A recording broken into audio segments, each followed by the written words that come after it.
Magandang araw Pilipinas, this is yung Lakson of yunglakson.com, and today we are going to talk about Amazon Affiliate Program or Amazon Associates, kung paano ka makapag-join, paano ka sumali as a Filipino marketer.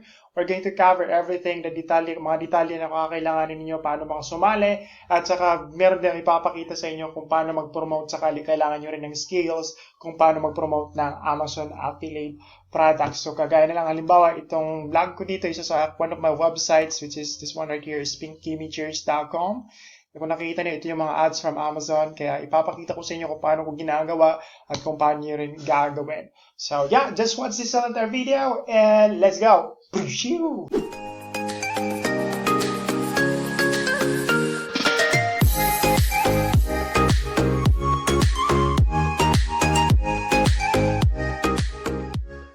Alright, so what you're going to be expecting on this video is that I'm going to show you the whole process of applying to become an affiliate marketer of Amazon as a Filipino marketer. Papakita ko sa inyo lahat, papaliwanag ko isa-isa yung mga requirements at ano yung mga kailanganin ninyo. Tsaka ipakita ko din yung mga advantages ng program, tsaka yung mga downside din, kasi lahat naman talaga ng bagay mayroong advantages, tsaka mayroong din disadvantages or yung downside part. At saka skills na mga kakailanganin. Of course, I do assume that you guys already have some idea about what is affiliate marketing or kung paano yung affiliate marketing system nagbo-work. At yun, kaya nga nabump kayo dito sa video. But just in case, sakali nagka-idea lang kayo, na-refer lang kayo ng friend, Amazon Affiliate Program na pag-usapan niyo at gusto niyo na more details about it, kaya nandito ka sa video, wala ka pang idea about affiliate marketing, you can just head over to Google and then search how to start affiliate marketing in the Philippines and just hit search. Or just simply type in affiliate marketing in Philippines and you should be able to see.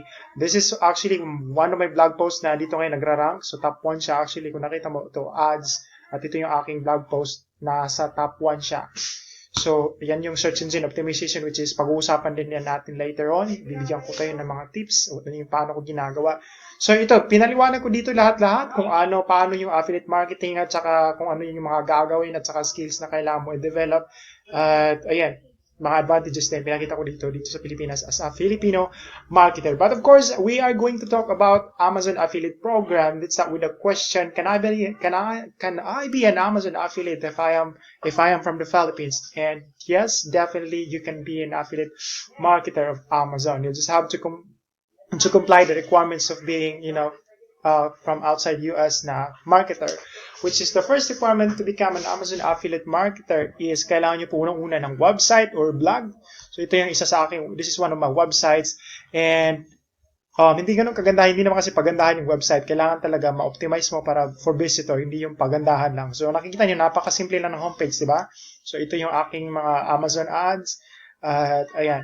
Diba? So ito yung pinakaunang requirements, at in case hindi niyo pa alam paano gumawa ng blog or wala pa kayong blog, maglalagay din ako sa video description ng video tutorial. Meron akong separate video tutorial about paano gumawa ng blog. Next po na requirements is kailangan niyo po ng US bank account, at yan po ginawang possible po ni Pioneer. So magsa-sign up kayo kay Pioneer, libre lang siya, walang bayad. Tsaka pag meron kayong account, self-explanatory naman yung process, pero pag hindi nyo alam kung paano mag-sign up, click nyo na itong register dito. Meron din mga tutorial dito sa YouTube, tsaka gusto nyo ng guide paano mag-sign up. So sign up lang kayo, tsaka dito sa loob, pag nasa loob na kayo, doon kayo pwedeng gagawa ng US bank account. Yan na nga, shop around nyo lang system sa loob kasi self-explanatory naman yung process, lalo-lalo na sa mga millennial, di ba? Tapos, yan yung pangalawang kailangan. So, kailangan nyo unang-una ng blog. Pangalawa is kailangan nyo ng US bank account. So, ganito yung process. Si Amazon is hindi sila makakapag-deposit directly from Philippines na mga banks. Kaya ginawa nila is ito, ganito yung platform na magtatanggap ng mga payments. At from Pioneer, Amazon to Pioneer, and then Pioneer to your local bank. Like BPI, BDO, yung mga ganyang bank dito sa Pilipinas. And then, pagkatapos po, yan yung mga talagang pangunahing kakailanganin, US bank account, saka a blog. Hindi kagaya ng mga platform or programs dito sa Pilipinas na kahit Facebook page lang, pwede na sa Amazon. As far as what I know, hindi pwede. Talagang kailangan mo ng website. And then, pangatlong kakailanganin, once you get approved, kailangan nyo po makapag-generate ng sales, at least 3 sales in the next 180 days or within the next 6 months after nyo ma-approve. Basta meron na kayong website, saka meron kayong US bank account, for sure ma-approve kayo ni Amazon. Guaranteed yan. Tapos ito yung link kung saan ka mag-a-apply. Click mo lang sign up, tapos self-explanatory naman yung process. But yeah, as usual, pag meron kang problema at hindi mo alam, meron din mga specific tutorial dito sa YouTube kung paano mag-sign up. So, hindi ko na ipapakita yung mga ganun kasi yun na nga, madali lang naman talaga. Sign up, click ka lang sign up, tapos ilalagay mo yung mga impormasyon mo. So, una ka muna mag-sign up dito para at least mailagay mo dito yung bank details mo as US bank account. Tapos, pag-usapan naman natin ngayon, ano yung advantages pag nag-ano ka ng Amazon. Yung advantages ng magiging affiliate marketer ka ni Amazon. So, syempre, unang-una is dollar po. So, dollar po yung kikitain mo tapos i-spend mo sa Pilipinas, talagang napakalaking advantage po pag ganon. Pag naayos mo lang, na-optimize mo yung pagiging marketer o yung blog mo kasi kailangan talaga blogging yung pinaka-best way to promote affiliate products. Kasi pwede siyang, halimbawa yun, itong halimbawa ko dito is Pink Gaming Chairs. Talagang sinadya kong pinangalanan ko yung domain Pink Gaming Chairs kasi marami ding searches. Actually, we're still in the process of optimizing this website kasi marami din akong websites na inatupag at hindi ko to masyadong naatupag. Pakunti pa nga lang yung article dito. Tingnan natin yung articles dito. Ayan. So, nakita niyo, ilan pa lang yung articles, diba? 3 pa lang. So, ayan. So, once kasi pag na-optimize mo na yung websites, pwede siya maging passive. At saka, ibig sabihin, pag kumikita ka ng dollar, i-spend mo sa Pilipinas, talagang malaking advantage po yun. Yan yung pinakaunang advantage. One of the advantages Amazon Affiliate Program. Pangalawa po is wala po silang capping. Unlike sa, halimbawa ngayon sabihin natin kay Lazada Affiliate Program, meron silang capping na I think, hindi ko na matandaan, pero parang 250 pesos ata yun yung bagong update nila. Hindi kasi ako marketer ni Lazada. Ano lang, kay Shopee. Nagpo-promote ako ng ilang products ni Shopee. Yun lang may sa blog post. Mga kakailaning products pag meron akong blog post na pinapublish. So, walang capping. Sa Lazada, halimbawa mag-purchase ka, kahit yung customer mo na na-refer mo is nag-purchase ng worth 100,000 isang order. Ang kikitain mo lang talaga maximum per order is 250 if I'm not mistaken. I-research nyo lang sakali gusto nyo rin mag-promote kay Lazada. So, yun lang ang maximum. While dito kay Amazon, wala silang ganon. Kung talagang magkano yung percentage na commission na in-offer nila for that particular product category kasi yung commission is based on product category, hindi individual products. Yun talaga yung kikitain mo. Halimbawa, kung magkano yung in-order nila, ano yung type of products na in-order nila, yun yung kikitain mo. Walang capping. So, yun yung pangalawang advantage. Tapos, pangatlo is, ito yung pinakagusto ko, passive income. So, yun na nga, nabanggit ko kanina, isang beses mo lang i-set up yung website or blog. Pag na-optimize mo, nalagyan mo ng maraming articles, kailangan mo na lang siguro i-update maybe once a year sakali may changes about the topic na yung pinapublish or product reviews, pwedeng kikita ka kahit tulog ka. So, passive, pwede siya maging passive. So, sa akin, itong mga blog post ko dito sa mismong website ko, meron ditong, actually, itong mismong sinabi kong about affiliate marketing in the Philippines na blog post, kumikita ako dito ng at least mga 200 to 500 pesos every day. Meron to mga links actually na mga tao pumupunta dito, nagkiklik sila, nagsasign up, kumikita ako ng passively. Kahit tulog ako or kahit saan ako pumupunta, as long as may nagbisita dito kasi nakarank na to sa search engines, Google at saka Bing at saka Yahoo. Yahoo at saka Bing, pareho lang yan. So, ganun yung illustration ng passive.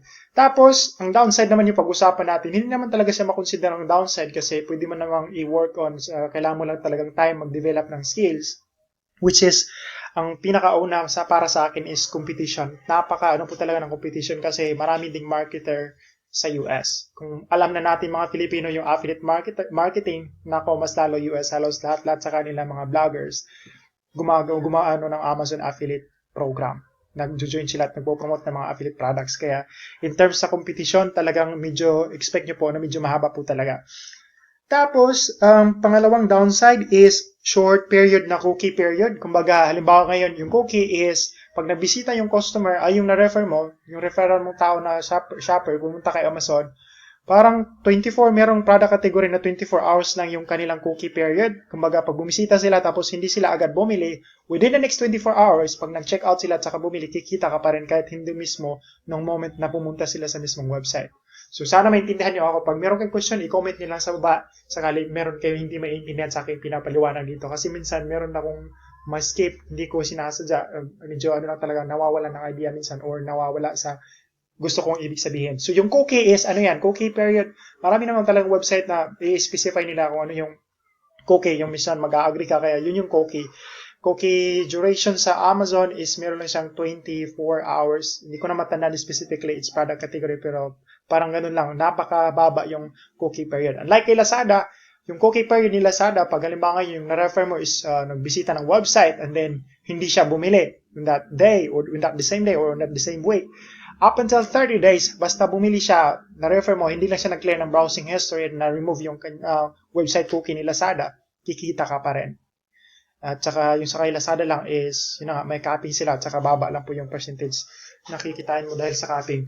So, ganun yung isa din sa downside kasi kailangan mo talaga real time ka dapat yung na-refer mo kay Amazon, bibili siya within the same day para at least kikita ka. Kasi kung bibili the next day, nako, wala ka nang kikitain. Alright, so next is, pangatlong downside pag nag-Amazon affiliate marketing is kailangan mo talaga ng massive skills. So, skills na kakailanganin mo is first of course, kailangan mong skills mag-maintain ng website. Or madali lang naman yung WordPress talaga. WordPress to actually na blog. Sakali hindi mo alam yung WordPress, yan yung pinaka popular din na platform na ginagamit ng mga bloggers. Napakadali lang din. Kailangan mo lang talaga na once natuto ka, talaga madali na lang siya kaagad. At yun nga, meron akong tutorial dyan sa baba ng description.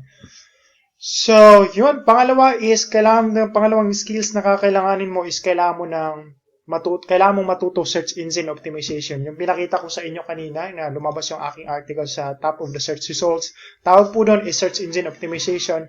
At the good thing about learning new skills nowadays, kasi ang dami pong tutorial sa YouTube, pwede nyo po hanapin kahit ano po yung gusto nyo matutunan. So, pangalawa is yun nga, search engine optimization. Kailangan nyo po matuto mag-optimize ng article para lalabas sa search engine. Yung keyword research, mag-submit ng website or article sa webmaster ng Google. Ano ba itong ganito? Pakita ko sa inyo yung webmaster ng Google. Para makita nyo naman. So, diba, keyword research, tapos isasubmit mo yung website. So, ito yung aking personal blog. Yung lakson.com. Hindi siya ganun ka-consistent kasi hindi ko din kasi masyado natupag kasi nag-YouTube pa ako. Ang dami kong ginagawa. Ayan.